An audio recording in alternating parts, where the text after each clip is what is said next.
Dios planea sorprenderte. Saben, mis hermanos, que el propósito del Señor con cada uno de nosotros es bendecirnos. El asunto es que la bendición de Dios o alguna bendición especial que Dios tenga reservada para nosotros, no vienen todas las bendiciones no vienen en el mismo envoltorio, sino que algunas vienen de una forma y otras de otra manera. Dios a esta iglesia de Jerusalén les tenía reservada una bendición, algo que los iba a sorprender. Bendito sea el Señor. Pero antes de que viniera esa sorpresa de Dios, sucedieron algunas cosas que lo que hacían era más bien esperar algo triste. En este caso, la muerte de hasta ese momento el líder más representativo que tenía la iglesia en ese momento, que era la persona del apóstol Pedro. Era, digamos, el líder más reconocido hasta ese momento. Para este tiempo, la iglesia está más bien atravesando por un tiempo de tranquilidad. No hay persecución en este preciso momento. Ya había pasado un buen tiempo después del martirio de Esteban. No había así mucha persecución en contra de la iglesia, y los líderes religiosos parecía que no habían vuelto a perseguir a los cristianos. Sin embargo, algo sucede, y ahora, digamos, el ataque contra la iglesia no viene por parte de los religiosos, sino por parte de Herodes. En este caso era Herodes Agripa I, quien era nieto de Herodes el Grande, aquel que mandó a matar los niños cuando el Señor Jesucristo era un bebé. Así que este era nieto de ese rey Herodes el Grande. Este es Herodes Agripa I. Y dice el historiador Josefo que Herodes participaba de los sacrificios de los judíos en una forma de congraciarse con ellos y de ganarse el favor de los judíos. Pero el deseo de Herodes de ganarse el favor de los judíos iba a ir mucho más allá que simplemente compartir con ellos en sus rituales y ceremonias religiosas. Ahora Herodes estaba pensando en otra manera para congraciarse con los judíos, que, como se sabía, odiaban a los cristianos.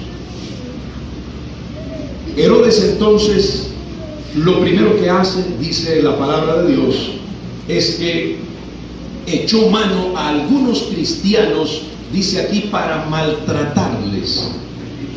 Así que digamos que ese periodo de tranquilidad momentánea que había disfrutado la iglesia hasta ese momento iba a ser interrumpida por una persecución de parte de Herodes. Así son las cosas, así son las pruebas, vienen cuando menos las esperamos. Así son los ataques del diablo, vienen cuando menos nosotros lo estamos esperando. Pero cuando Satanás planea algún ataque en contra de nuestra vida, Dios también tiene sus planes con nosotros.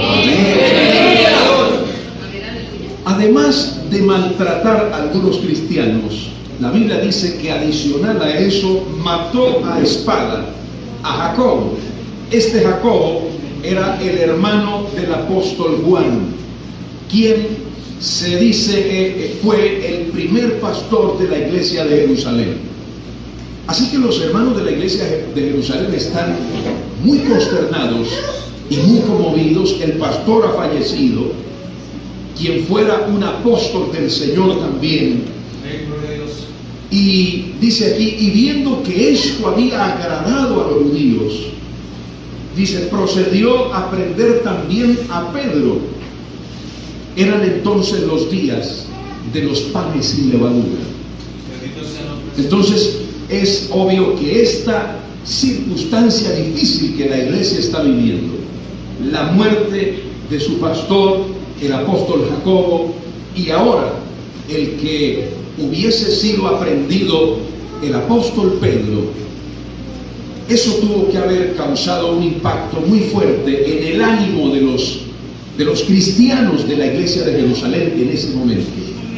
Y por supuesto una preocupación, porque ellos dirían: si Dios permitió que mataran a nuestro pastor Jacobo, ¿será que entonces Dios permite que Pedro también sea capturado? Porque tal vez sea la voluntad de Dios que Pedro muera a manos de Herodes también. La iglesia está confundida, porque cuando sucede una calamidad de estas, surgen muchas inquietudes. Y siempre nos preguntamos: ¿y por qué Dios permitió esta tragedia? ¿Por qué Dios permitió esto tan doloroso, tan difícil?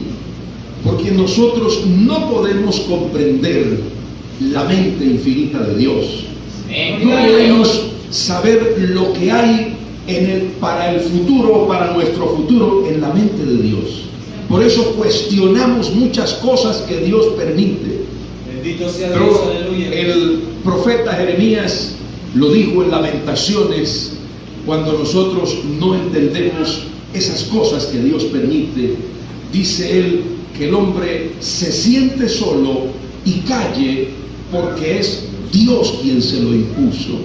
Es decir, que cuando nosotros no tenemos explicaciones para algo difícil que Dios ha permitido, lo que nos corresponde hacer a nosotros es guardar silencio y no prestar nuestra boca para decir algo que, en lugar de arreglar las cosas, empeore las cosas y interfiera en lo que Dios piensa hacer. Usted recuerda la experiencia de Job.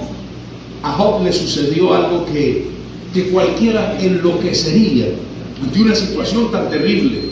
Perdió todo lo que materialmente él poseía, sus haciendas, sus ganados, todo lo que representaba su riqueza lo perdió a sus hijos. Y queda con una enfermedad, una sarna maligna, que lo que aparentaba esa enfermedad es que fuese un castigo de Dios por algo malo que hubiese hecho Job.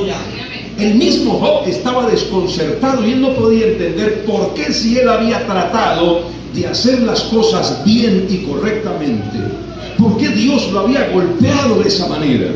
¿Por qué Dios había permitido que la desgracia viniera sobre él cuando él era un hombre que se esforzaba por ser justo ante Dios y por hacer lo que le agradaba a Dios?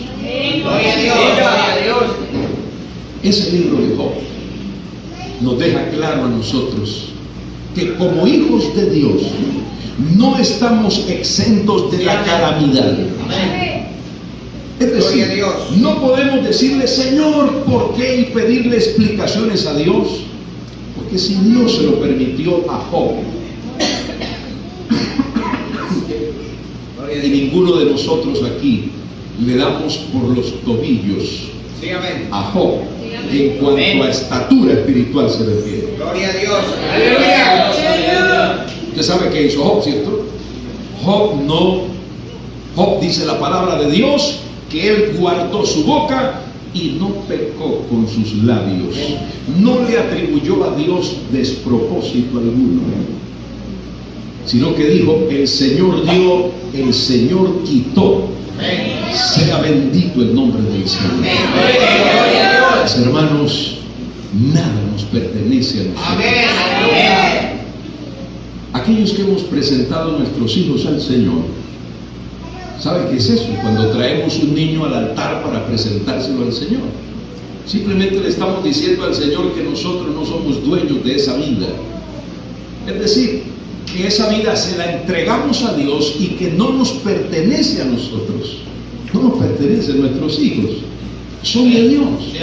Y eso quiere decir que Dios puede hacer con ese hijo nuestro lo que Él quiera. Y nosotros no podemos decir nada, porque si le vamos a reclamar a Dios, Él nos dirá a nosotros: pero tú me lo entregaste a mí. Así que yo puedo hacer con él lo que quiera. Bendito sea el Señor. Gloria a Dios. Gloria a Dios. Oye, hermano, la iglesia estaba consternada. No entendía, es decir, ellos no han salido, no han pasado el duelo, ni han todavía superado el dolor de la muerte de Jacobo el pastor. Cuando ahora viene el secuestro de Pedro. ¿Y qué es lo que pasa aquí? Se preguntaban ellos. Una calamidad sobre otra. Unos maltratados, el pastor muerto, algunos miembros maltratados, y ahora Pedro es capturado. Y usted sabe que cuando Herodes capturó a Pedro, no lo hizo para asustarlo a Pedro, ni para asustar a la iglesia. Usted sabe que era lo que quería hacer Herodes con la vida del apóstol Pedro. El versículo 6 del capítulo 12 que leímos dice: y cuando Herodes le iba a sacar, no vaya a pensar usted que lo que quiere decir la escritura es que Herodes iba a dejar libre al apóstol Pedro. Eso no quiere decir, porque si Herodes fuese a dejar libre a Pedro, entonces el ángel no hubiese tenido necesidad de visitar allí en la cárcel y sacarlo de esa manera milagrosa como lo hizo. Gloria a Dios. Yo no sé si es que Herodes había dicho: no se preocupen, yo les voy a devolver a Pedro, no se preocupen. Ya que Herodes era un payaso y era alguien que por supuesto jugaba con los sentimientos de la gente y se burlaba de las personas. Yo no sé si es que él le había dicho a los hermanos que iba a dejar libre a Pedro, o que había anunciado que le iba a hacer un juicio y que lo iba a dejar en libertad. Pero Dios sabe lo que hay en cada corazón. Y Dios sabía que las intenciones de Herodes no eran liberar a Pedro, sino era matarlo como lo había hecho con Jacobo. Alabado sea Dios. Gloria a Dios. Gloria a Dios. Si usted me pregunta ¿por qué Dios no liberó a Jacobo así como liberó a Pedro de las manos de Herodes? Yo no tengo ninguna respuesta para esa pregunta.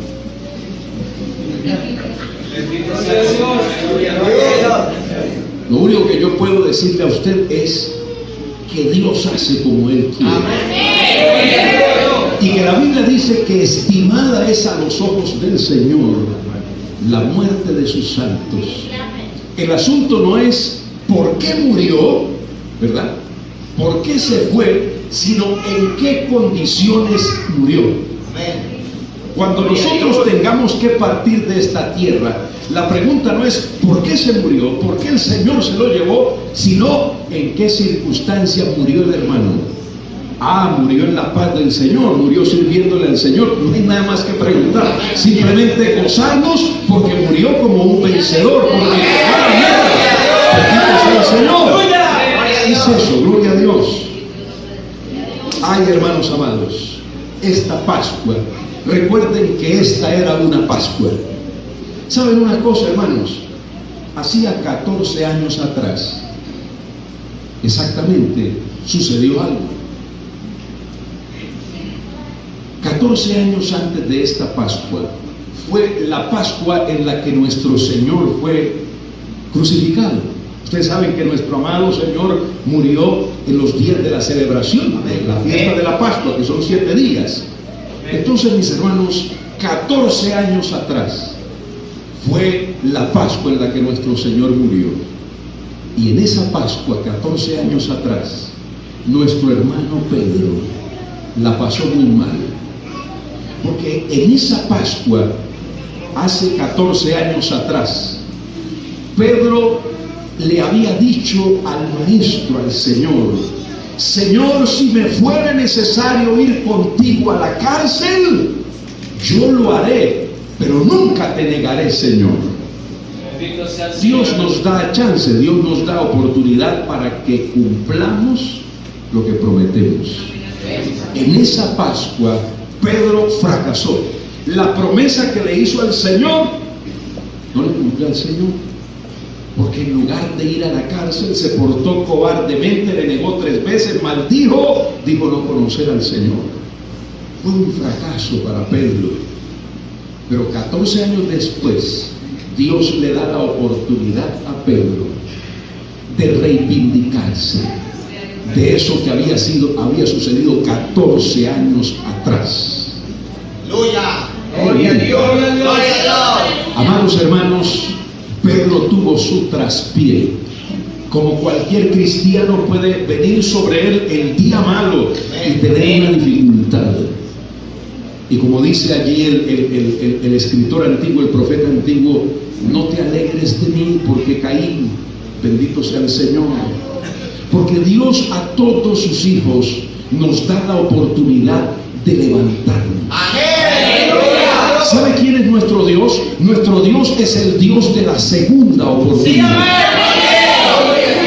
Si fracasaste la primera vez, si alguien aquí en esta noche ha venido y en algún tiempo fue cristiano, seguidor de Jesucristo, y esa primera experiencia en los caminos del Señor fue un fracaso, porque terminaste haciendo lo que no pensabas hacer y le diste la espalda al Señor y terminaste en vergüenza, en esta noche el Señor te da la oportunidad de reivindicarte, de levantarte de nuevo,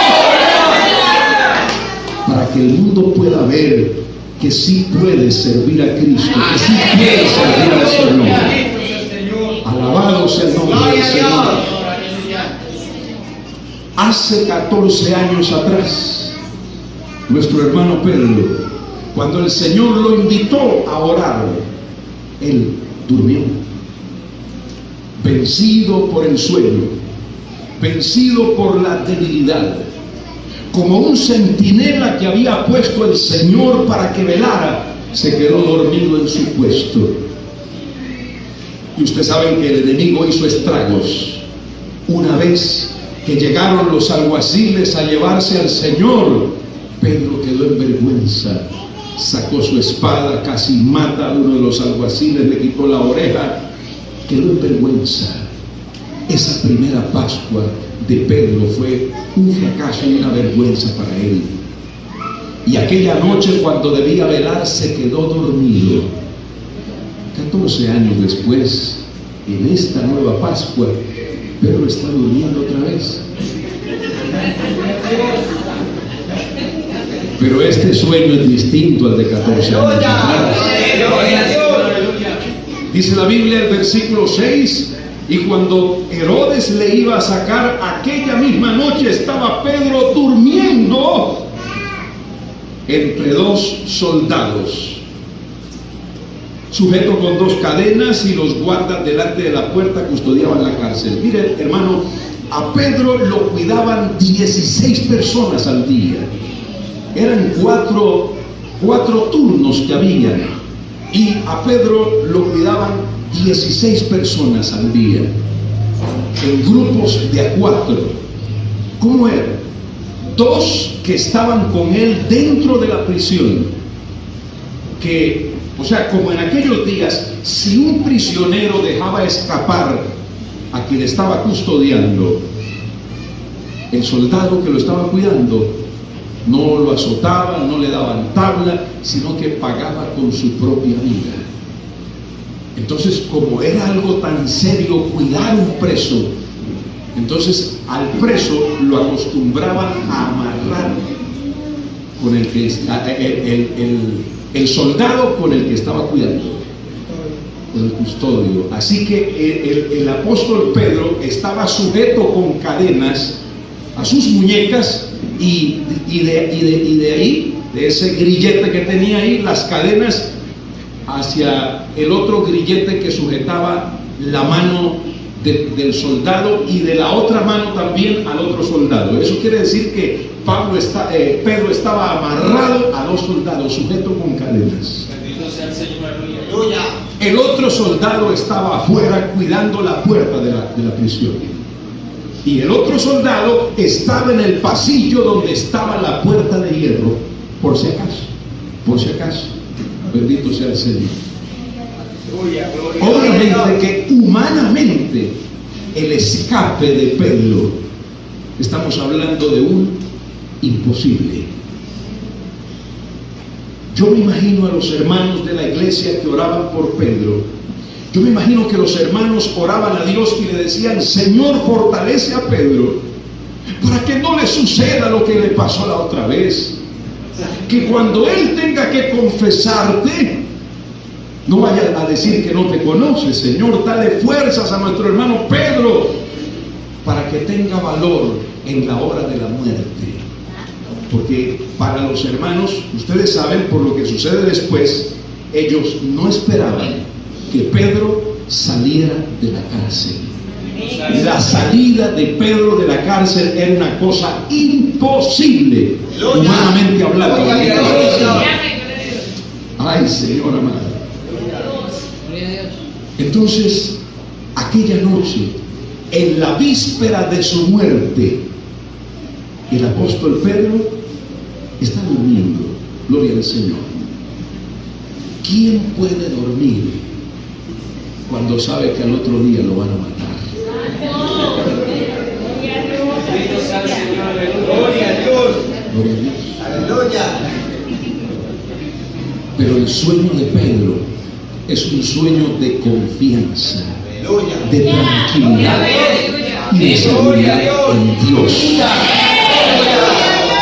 Es que Pedro seguramente esa noche se acordaba cuando en una noche tenebrosa y difícil ellos se aventuraban a atravesar el mar de Galilea, ese mar que es tan sujeto a las tempestades por estar como entre un hoyo donde se dan vientos muy fuertes allí.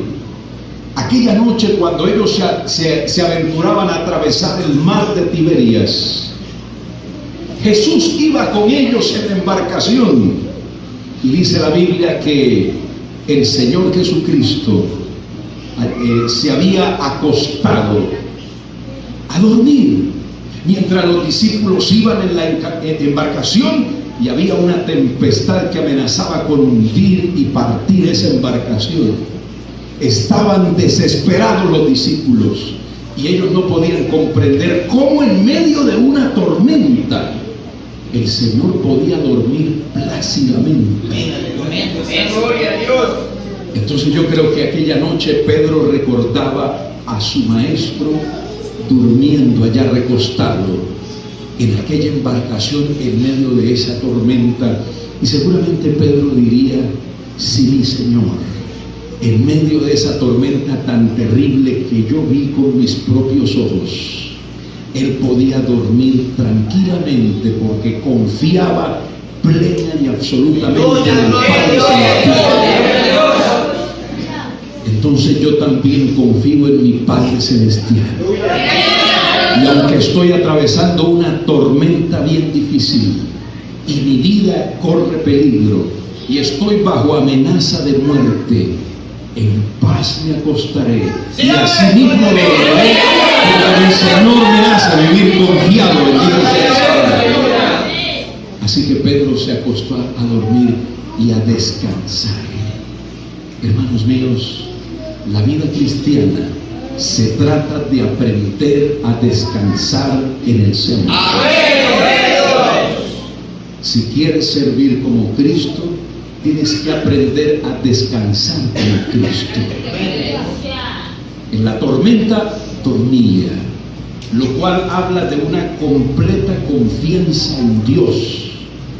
El problema nuestro es que nosotros no aprendemos a descansar en el Señor. Gloria a Dios. Amén. Es por eso que cuando tenemos dificultades, el Salmo 25 dice: deleítate así, 37 es 4, deleítate a sí mismo en Jehová y Él te concederá las peticiones de tu corazón. La Biblia no dice: preocúpate mucho y desespérate y el Señor te concederá las peticiones de tu corazón. Gloria a Dios. Gloria a Dios. Hermano, yo no sé, pero yo he orado, yo le he pedido al Señor. Yo no dudo que usted ore, pero si usted está tan angustiado, lo que yo dudo es si usted descansó en el Señor. Una cosa es orar y otra cosa es descansar en el Señor. Amén. Es que en medio de la tormenta yo me arrodillo y le entrego a Él mi carga. Sí, amén, gloria a Dios. Y le digo, Señor, mi problema está en tus manos. A partir de ahora lo llevas tú. Y yo tendré la paz y la certeza de que tú estás trabajando y mientras yo estoy confiando. Así que tú lo vas a hacer. Esa es mi certeza, esa es mi seguridad. Bendito sea el Señor. Amén. Usted puede tener una necesidad y puede pasar todos los cultos de oración, pasar aquí adelante, pasar su petición y no suceder absolutamente nada. Si usted no confía verdaderamente en el Señor, si usted no cree de todo corazón que Él ya tomó el control de la situación, y si está en sus manos, algo bueno debo yo esperar. Bendito sea el Señor. Eso es confiar en el Señor. Así que por eso Pedro se acuesta y duerme aquella noche, porque él sabe que si él esa noche, pues yo me imagino que hizo su oración y se acostó a descansar, sabiendo que su vida estaba en las manos de Dios. Bendito sea el Señor. Gloria a Dios. Ahora, hermanos, la iglesia al otro lado estaban orando por él, pero por supuesto pidiéndole a Dios que fortaleciera a Pedro para que en su última hora fuese valiente y muriese como un valiente del Señor. Entonces la iglesia de pronto también estaba orando pensando, ¿quién será? ¿A quién escogeremos en lugar de Pedro? ¿Quién será la persona más indicada para reemplazar a Pedro? Gloria al Señor. Eso era seguramente lo que la iglesia estaba esperando. Pero Dios tenía en mente otra cosa. Aquí hay una iglesia a quien el Señor quiere sorprender. ¿Cuál es la iglesia que el Señor va a sorprender? Así que Pedro estaba custodiado en la cárcel, pero este es el pero que hace la diferencia. Pero la iglesia hacía sin cesar oración a Dios por él. Bendito sea el Señor para siempre. Alabado sea Dios. Orar sin cesar es no dejar de orar. Orar sin cesar es no desistir en la oración. Es que aunque suceda lo que suceda y pase lo que pase y vea lo que vea, yo no deje de creer que el Señor va a hacer algo, va a responder, va a hacer el milagro. Bendito sea el Señor para siempre. Alabado sea Dios. En alguna ocasión estaba predicando en Bogotá, en una iglesia, y hablaba acerca del trayecto de la fe. Y hablaba acerca de cómo aquel hombre noble de San Juan capítulo 4, dice la palabra del Señor que él fue porque su hijo estaba agonizando, que moría, y fue al Señor. Y entonces la Biblia dice que el Señor le da una palabra a este hombre. Usted seguramente habrá leído esa porción de la Escritura. Gloria a Dios. Gloria a Dios. Amén. Entonces ahí dice que, gloria a Dios. Gloria a Dios, aleluya.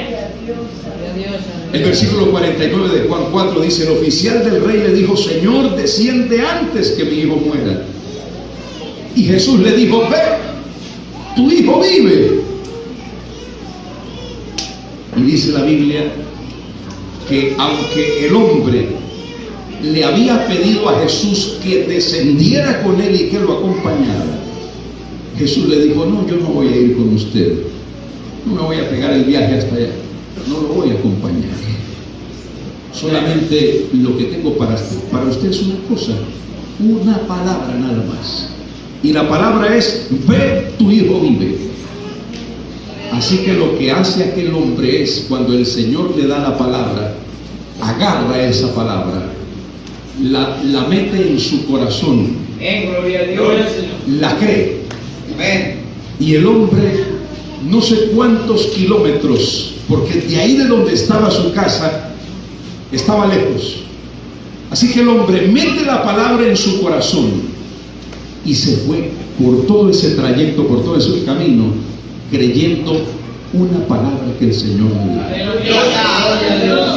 Y la clave era que desde donde estaba y el Señor le dio la palabra hasta el sitio donde era su casa, él tenía que caminar ese trayecto en fe, creyendo esa palabra que el Señor le dio. Sí, amén, gloria a Dios.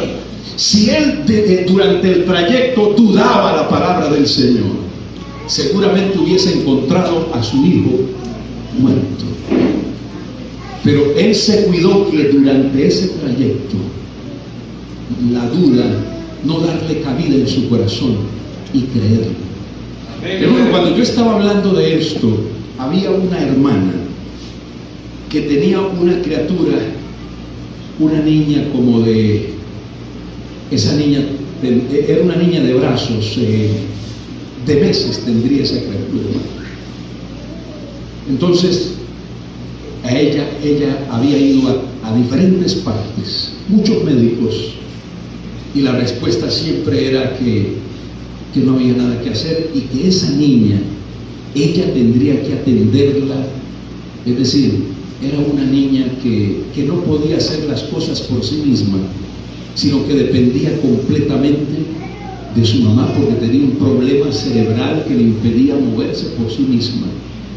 Si a la criatura la movían para un lado, ella se movía, y ahí se quedaba hasta que la volvieran a voltear para el otro lado. Esa hermana sufrió muchísimo con esa criatura, no hallaba qué hacer. Estábamos en campaña esa noche y ella trajo la niña.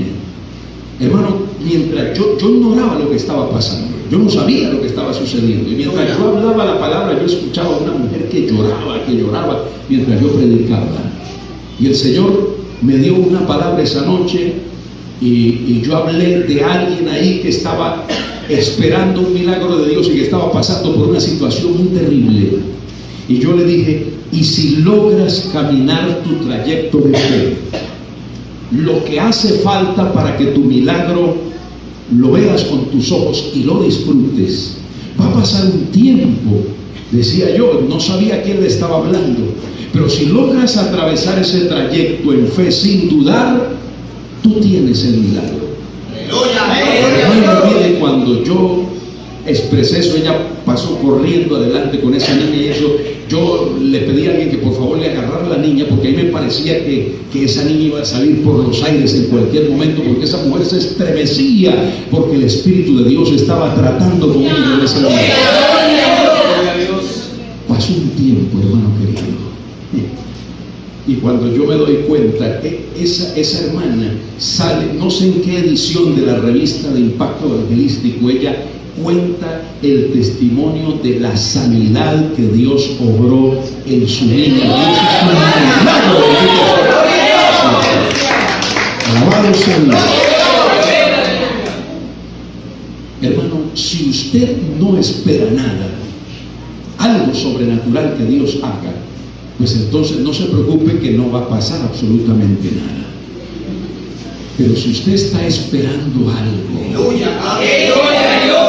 mire, hermano, yo le quiero decir, es más, esta madrugada y esta mañana, ni siquiera yo pensé que iba a estar aquí esta noche con ustedes.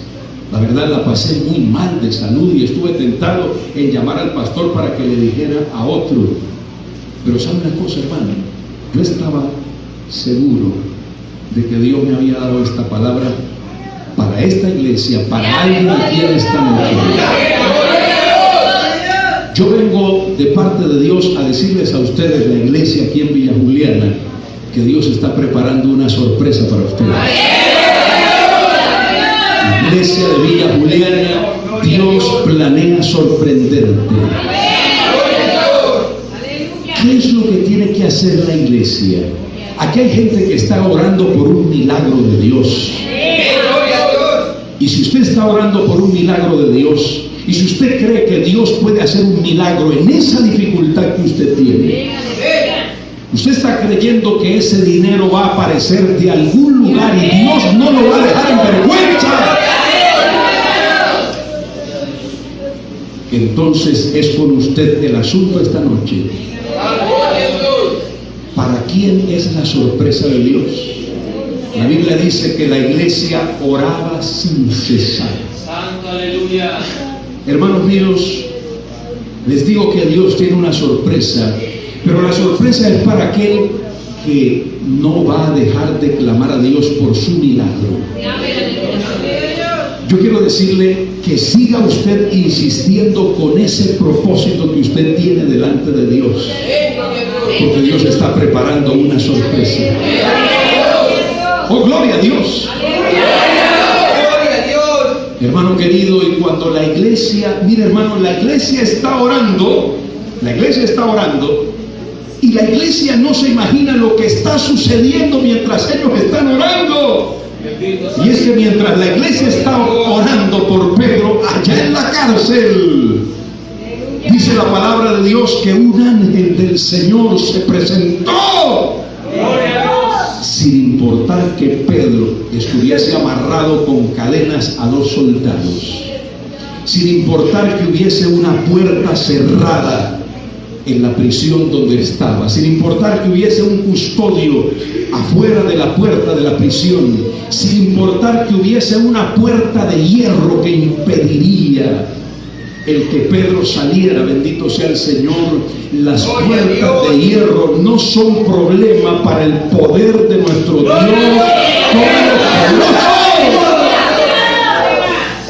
Hay una puerta de hierro que echar por tierra. La puerta de hierro significa que no será difícil. Significa que se necesitará esfuerzo de nuestra parte para alcanzar eso que Dios nos quiere dar, con lo cual Él nos quiere sorprender, mi querido hermano. Se presentó el ángel del Señor y dice la Biblia, y tocando a Pedro en el costado le despertó. Yo no sé usted qué le está pidiendo al Señor, pero si el siervo de Dios le está pidiendo un despertar al Señor, pues aquí dice la palabra de Dios que el Señor envió su ángel y tocó a Pedro y le despertó. Hermano, el Señor se propone tocarnos, porque Él sabe que necesitamos despertar.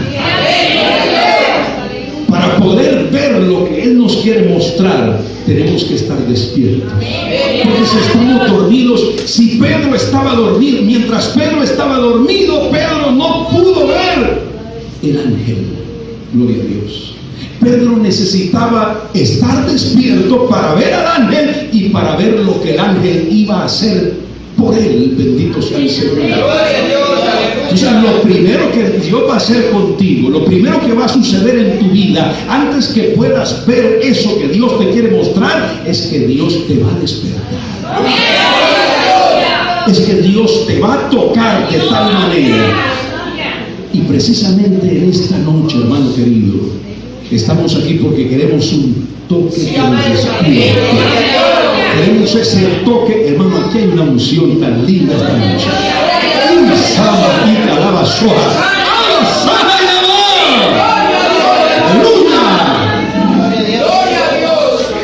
Hoy, hermano, en esta noche Dios se planea tocar.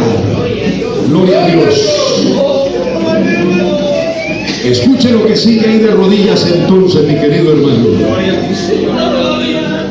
Mientras la iglesia oraba, un ángel estaba haciendo algo glorioso allí con Pedro en la cárcel. ¿Por qué no crees que Dios está haciendo algo mientras estás orando? ¿Por qué piensas que tienes que verlo con tus propios ojos para que te des cuenta de que sí, Dios escucha tus oraciones? ¿Acaso estás pensando que Dios no te está escuchando? ¿Acaso piensas que Él no oye tus oraciones? ¿Acaso crees que Él cierra tus oídos a tu oración? ¿O no? Dios oye la oración. Dios ha oído la oración de sus siervos en este lugar. Dios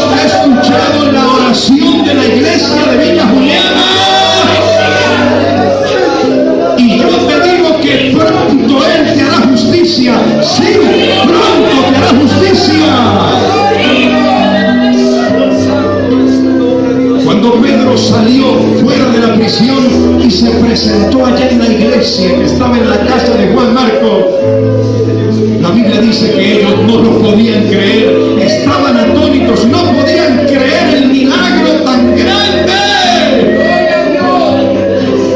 Iglesia de Villa Juliana, Dios planea sorprenderte. Traigo un mensaje de Dios para ti en esta noche. El mensaje de Dios para ti es: Dios planea sorprenderte.